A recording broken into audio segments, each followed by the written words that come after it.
కొన్ని అడుగులకు ఇద్దరు నిలబడండి.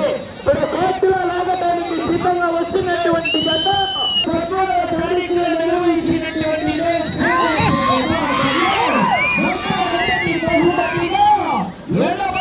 రూపాయల భారీ బహుమతి సంపాదించినటువంటి జత వీరి డాక్టర్ అఖిలేష్ రెడ్డి గారు, యాదిరెడ్డిపల్లి గ్రామం, తాడూరు మండలం, ఫ్రమ్ నాగర్ కర్నూలు జిల్లా. అదేవిధంగానే టీసీఆర్ బోల్స్ అధినేత అయినటువంటి ఆనంద్ ట్రేడర్స్ అధినేత అయినటువంటి చెన్నపరెడ్డి గారికి స్వాగతం, సుస్వాగతం.